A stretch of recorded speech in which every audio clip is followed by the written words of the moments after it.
If you are wondering, how can I accept money in my business but avoid paying processing fees, then this episode is for you. I'm diving into the question of payment processors. Which one should I use? Is there one that won't give me fees? Short answer, there's not a good one that's not going to give you fees. So talking about that, this is kind of a soapbox of mine. If you've been listening to the podcast for a while, you've heard me talk about this in other episodes.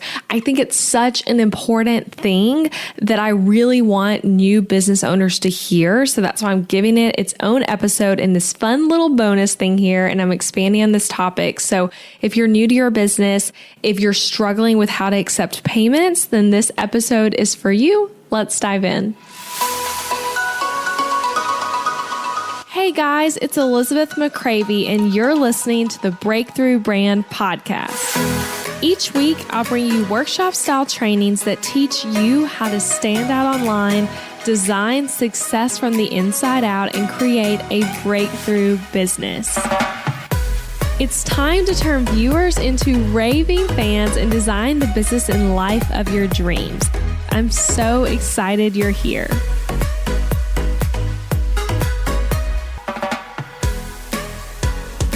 Welcome to a bonus episode of the Breakthrough Brand Podcast. So if you've heard episode 25 of this podcast, it was called something to the extent of 8 ways to stop treating your business like a hobby.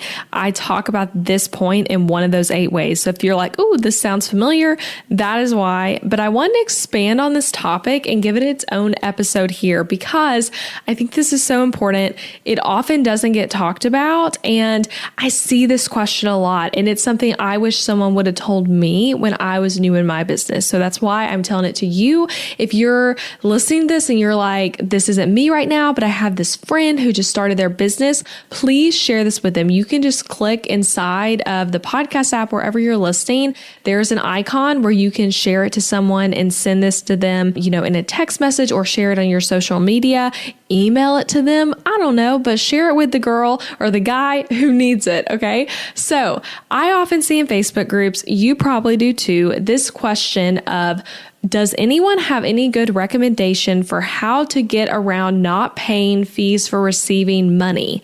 I know that's the cost of doing business and is more convenient for clients, but I'm just wondering, thanks. So that actually is a word for word question I saw in a Facebook group that prompted me to come up with this thing. I was like, I got to share this originally when I shared this on the podcast. So that's a common question. And oftentimes new business owners, they aim to only accept payments from Venmo or Cash App or something of that nature. And they use those, and this might be you too, because they can typically avoid the around 3% processing fees that payment processors are going to have. And maybe that's you right now. If it is you, do not hide. It is okay. I'm not here to be mean. I'm here to help. And this is a mistake I made myself too. So I'm speaking from experience as we talk through this. So what I'm talking about, if you need a little bit more explanation, when you allow people to pay you online through their payment choice, the payment processor takes a very minimal percentage of the total. And that fee, a transaction fee is what's typically called, happens basically with any normal online payment. So with a debit card, credit card, even bank payments, PayPal, all of it, they're taking a transaction fee. So for example, if you do online shopping, you aren't seeing it happen because the company is paying the fee. But say you bought some shirt for $30, the company is paying probably around a 2 to 3% fee to accept that money that you used your debit card or credit card or however to pay for. So that's how the fees work. And so some business owners, they see that fee and they think, oh, how can I avoid that transaction fee? And so here's the thing, payment processing companies, that might not even be the best name for them, but that's why I'm calling them here. I'm talking about things like Stripe, PayPal, the business version of PayPal, all of those kinds of things. They are just like you. And you might think, no, they're not. They're businesses. And in order to operate, they have to make money. And those platforms are typically free to use. When you are accepting payments on Stripe, you're not paying a monthly fee to Stripe to have that account open. Same with Square. Like you're not paying them to like exist with your account. And so instead of charging you a monthly flat fee for using their service, they take a small percentage of what you earn. So it's basically like the more money you're making on their platform, the more you're going to pay for using it because they're doing more work on their end. So instead of whining about the percentage, I want to encourage you to be a business owner and to choose pricing for what you're selling to where you're not hurt by the fees, to where you're just like, this is the cost of doing business. Just like when we pay our taxes, which I know sucks a lot of the time. We don't like doing that. It's the cost of doing business. And so I want to tell a story. I have been there. When I was a new business owner, I exclusively, basically, except for a couple of people, I mostly was only taking payments through Venmo and Cash App. And, those are applications you can have on your phone. That are for accepting payments between friends. That's how they started. It was the concept of like, we're all eating in a restaurant and we need to split the bill. So one person pays for the bill and then we all Venmo them, that sort of thing. And so that's how I was accepting payments. And it really wasn't cool of me. And it cost me more time. When I was newer in my business, I was earning less money. And I was actually looking through it this morning. A lot of what I was saving was like $5, $10 here and there, or even less than that per transaction, and it wasn't worth the hassle. And I want you guys, just so you can hear, because you might be thinking like, well, Venmo doesn't care, Cash App doesn't care, it's fine, that's what they do. I want to read you from like their website of what they say about this. So on Venmo, they have a help doc page that literally says, the title is, "Can I use Venmo to buy or sell merchandise, goods, or services?" Okay, so here's what Venmo says. I cut out some parts that were explaining it more, but this is the multiple sections of this whole article. So it says, Venmo is designed for payments between friends and people who know and trust one another. Venmo may not otherwise be used to receive business, commercial, or merchant transactions, meaning you cannot use Venmo to accept payment from or send payment to another user for a good or service. If you send a Venmo payment to someone for a good or service, you could lose your money without ever getting what you paid for.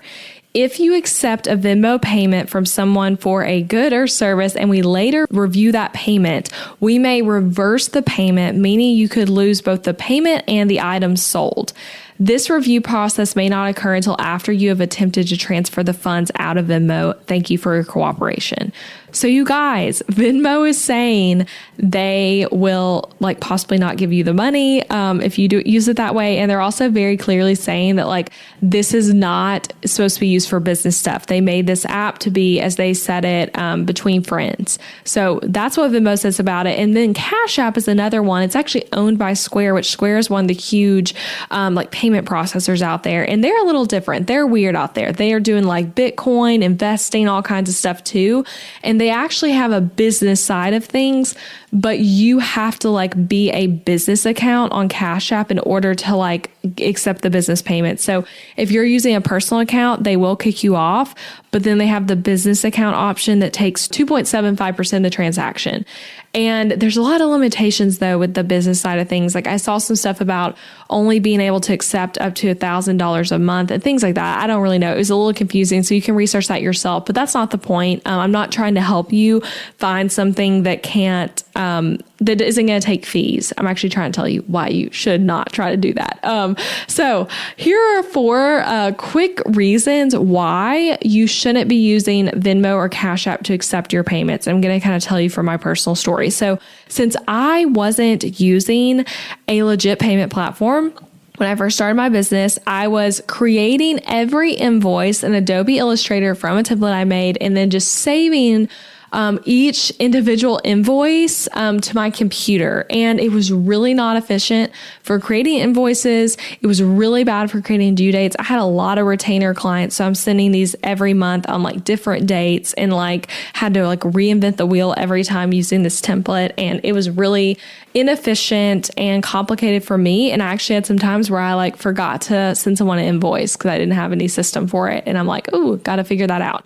That would be the first reason is like when you're using something like that, you probably are like creating your own invoice every time. So that's why it's a bad reason. Like you should not have to be doing that. I'm going to tell you some other options in a moment. Second reason, My clients probably hated it, and yours probably do too, because it's less convenient and it's usually costing your client potential rewards from their credit card company. It's robbing them of being able to like easily track their payments and all of that kind of stuff. So for example, like now in my business, when I've paid contractors or other people for business services via Venmo, it's weird. For Venmo, it has to come out of my personal checking account, not my business checking account. I keep those two things separate, which is very important. That is a whole nother conversation, but your business and personal finances should be separate. But Venmo only allows one like bank account if they're in the same bank, which might sound confusing, but both of my personal bank accounts and my business accounts, they're both from the same like financial institution. So then Venmo is seeing that as like the same account. So then like if I'm paying someone on Venmo, like let's say I'm paying someone $1,000 on Venmo, I have to go find that Venmo cost and transfer money from my business account to my personal finances to cover the cost. And then I have to remember in QuickBooks, like first of all, to categorize like that transfer out of my business account to my personal account as a contractor payment instead of just like a transfer or whatever QuickBooks is going to try to call it. So it's a lot more challenging and kind of confusing and inconvenient. So just know like, you probably can get away with it for a while, but your clients probably aren't happy and you're not really showing them that you're like, you're really running your business professionally when you're like being like, hey, just Venmo me. So that's my thought on that one. And then the third reason, you're making your clients miss out on the convenience of paying how they want to, which a payment platform is going to provide. So I personally am really big on using credit cards in my business to put all my expenses on. And then I pay it off always at the end of the month. I make a point to never like carry a balance, which I have accidentally done a couple times. And those fees for that, the interest fees are not fun. So I always try to pay it off and never carry a balance. But when I do get to put expenses, like a contractor payment or, you're outsourcing something, you pay someone for a website, something like that. When you get to put stuff like that on a credit card, you're going to get rewards points, which equals saving on travel or cash back or whatever it is, depending on what the card is. And so for me, it's been funny. I've had multiple times where I've gotten excited about a big expense in my business because of this, because I'm like, ooh, I am paying this person a lot and I'm really excited about what they're going to give me. And I'm also excited because I'm going to get like these credit card rewards when I do this big transaction, because I'm going to hit like whatever goal the credit card tells me to get like the next reward. Like for example, one of my credit cards for my business that I absolutely love, I will link to it in the show notes. I can't remember the name of it off the top of my head, but when you first join, if you spend a certain amount of money in the first 3 months, they give you $500, like as just like a credit to spend on whatever you want. And so I actually had a big business expense that month that helped me get to the total spending faster. And then I got that $500 and I bought an iPad and some other things. And it was like, yes, like the spending moved me towards something. So like paying that big business expense got me $500 back. So just know that like people are thinking that way who are into using credit cards to their advantage. And so when you don't let people use credit cards, you're making them miss out on this. And they might request like, hey, can I pay you with a credit card? Okay. And then the fourth reason, you guys, this is the biggest one, but not the biggest one. The biggest one is upset clients, but this is a really important one. You might get penalized for it. Like I said, when I was reading over what Venmo says about this, for me, when I was early in my business, I got kicked off of Cash App, which they were a bit different than. They didn't even have the option to be a business account at the time, but I got kicked off of there. And then Venmo told me a warning of you got to stop accepting business payments. And so the companies, similar to what Venmo says, if they notice when you're transferring it to your bank account that it was a business payment or appears to be, they're not going to let you do it. And so the companies realized I was using it for business. They said, nope, not happening anymore. It's against their terms and conditions because when it's a business expense, you should have to pay for processing. This company should not be picking it up. They're trying to pick up friend expenses. And so they don't have a processing fee, but when you're saying, I'm a business, let me not pay that fee, they're going to kick you off. So do not risk getting kicked off of those platforms. It's not fun. It created a lot of headaches for me when it happened, but I was happy because that moment of getting kicked off kicked me into gear to get stuff set up right for me. And it's amazing because it saved me so much time once I quit doing it that way. Creating the Adobe Illustrator invoice every couple days, it felt like, when I was like having so many retainer clients. It's a lot. So here's what I want you to do instead is to use a payment processor and invoicing system.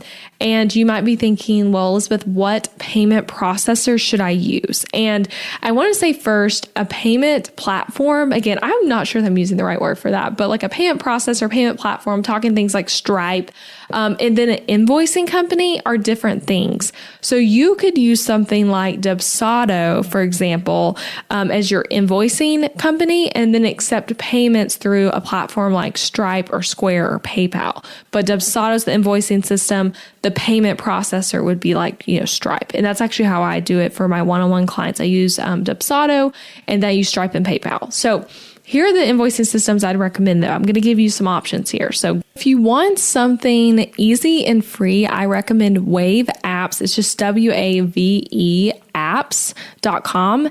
And Wave is an invoicing system. They do other stuff as well, but you can create and send invoices from Wave and send automated reminders and things like that. And the invoicing side of it's free. That's why I say it's a free platform. But like everything else, the payment processing is not, which remember, you're okay with now because you're not trying to like get that thing for free. You're going to be an actual like CEO of your business and not treating it like a hobby. So the invoicing is free, but the payment processing is not. So I actually started out with Wave, and I still love it. I think it's amazing. It's a great, fast thing to use just to accept a quick payment. But if you want a system that's more robust in the sense of like, it does a lot more than invoicing in the sense of like managing your business, I would recommend Dubsado. That's Dubsado.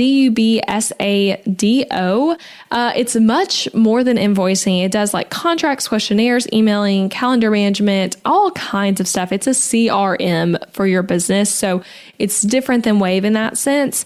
And if you're like, oh, that sounds fun, go to elizabethmccravy.com/Dubsado. I'll link that in the show notes. And you can get some info on it. You can start a free trial, and then you can use the code Elizabeth30 to get 30% off your first month or year of Dubsado. And on episode 18 of this podcast, Dubsado sponsored it, and I talk about Dubsado a lot on there. So those are the two I'd recommend, like first and foremost. And I really like both of them. I used Wave, like I said, when I was new, and then I switched over to Dubsado when I wanted more features. And I think both are great depending on your needs, depending on how much like one-on-one work you're doing, all that kind of stuff. Another option I want to throw in here is QuickBooks. QuickBooks, that's what you're probably using for your bookkeeping possibly, and you can also accept payments on there. And if you're listening and you're thinking, Elizabeth, but what if I still really need to avoid payment processing fees?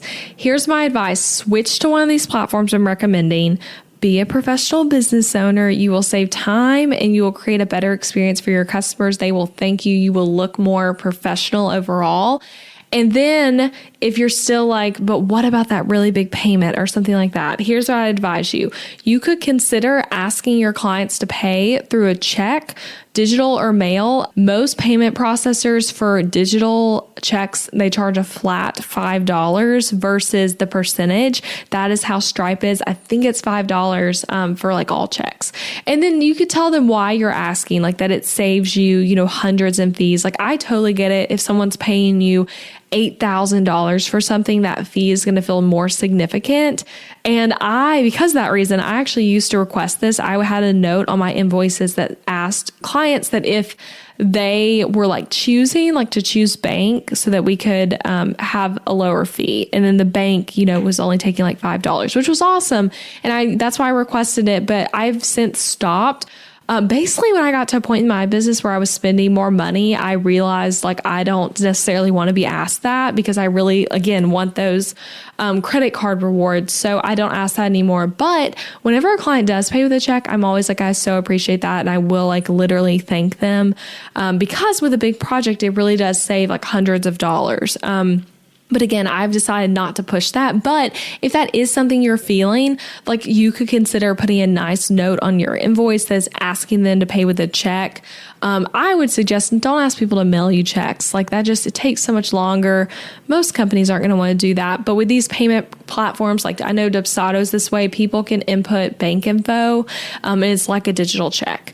Okay, the other tip I want to give you, factor the fees into the cost of whatever it is you're selling. Like you need to you're showing the client a number, you see a different number because you see the fees subtracted out. So like, for example, if you guys look at my website template shop, you see a cost for each template. You see one number. I see a different number because I see the fee on every transaction. So I'm not taking home the total. I'm actually also have a lot of other expenses that relate to the templates that I factor out of the cost of each one. So I'm seeing a different number.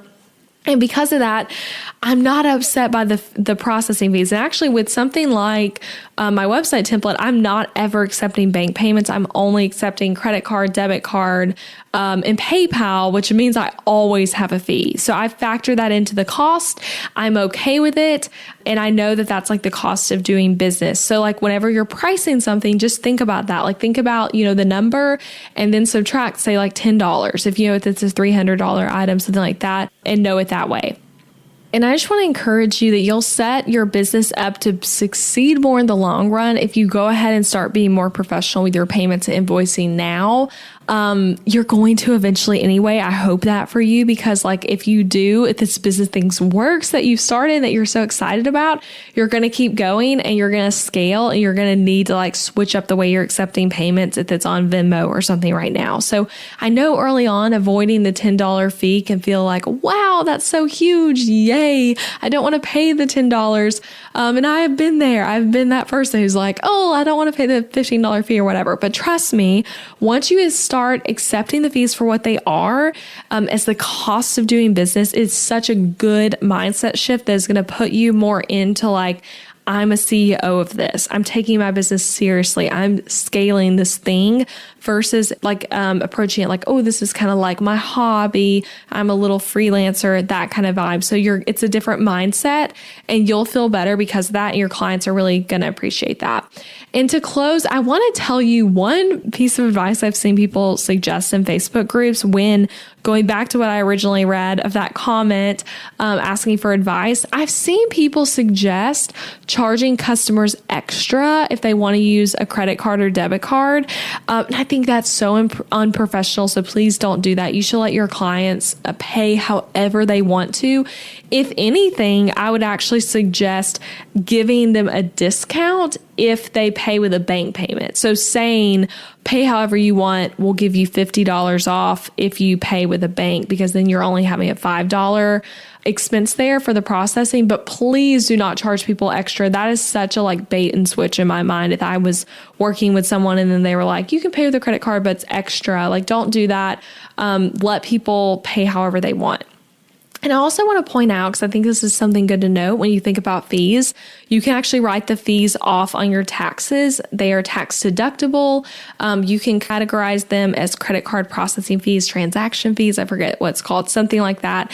And that helps with the tax side of things. So that is something that you should be tracking in your business, and you can consult an accountant or bookkeeper for help with that. So you guys, that is it for this little bonus episode about why you should stop using Venmo and Cash App and all of that to avoid fees when accepting money in your business. I hope if you're someone who's currently using those, that I'm saying this with love and hoping that this is something that will help you grow your business long term and will set you up to really run a professional and profitable business. So I'm really excited for those of you who are going to switch to something new after hearing this. Again, if you have a friend in business or a Facebook group you're in where you're someone needs to hear this, please share that with them. And let's spread the word of this information, because again, this is something that when I was starting my business, I wish people were telling me, because if I were to have posted that question in the Facebook group, I feel people would have said stuff just, charge them extra for using a credit card or something like that. But But the truth is, this is the cost of having a business, and it's such a worthy cost to create a great customer experience. So I hope you guys enjoyed this one, and I'll be back next time with a regularly scheduled episode. Bye, you guys. Thank you so much for listening to this podcast, friend. I appreciate you being here. Hey, I want to tell you, if you've enjoyed this episode, then I really want to encourage you to check out my website, where you'll find tons of resources to help you grow a profitable and sustainable business. Over on elizabethmccravy.com, you'll find a lot of great things, some of which I want to tell you about right now. So you'll find free workbooks to help you do things like identify your ideal client, discover what pain points you solve for your customers, or even a guide to help you plan out your Instagram feed. You'll also find my top business tools. Like, yes, I literally list out all the major tools I use in my business on my website, and I have a bunch of special discounts and offer for you guys to snag and try out these products and services. You'll also find my website template shop that helps you DIY your way to a strategic website for your business. These website templates are easy to use, they're built on the Showit platform, and they are gorgeously designed. I have a feeling you'll absolutely love them. So to access the tools and free downloads, go to elizabethmccravy.com/tools. And to access the amazing website templates so you can get started with a new website today, go to elizabethmccravy.com/shop. I hope you have so much fun exploring over there. There's so much great stuff for you on my website. And you guys, don't forget, you can subscribe to this podcast on Apple Podcasts so you never miss an episode. And leaving a rating and review for the show on Apple Podcasts or wherever you're listening, or even just sharing it with a friend, is a great way to support this show. Thanks so much for being here. Bye, you guys.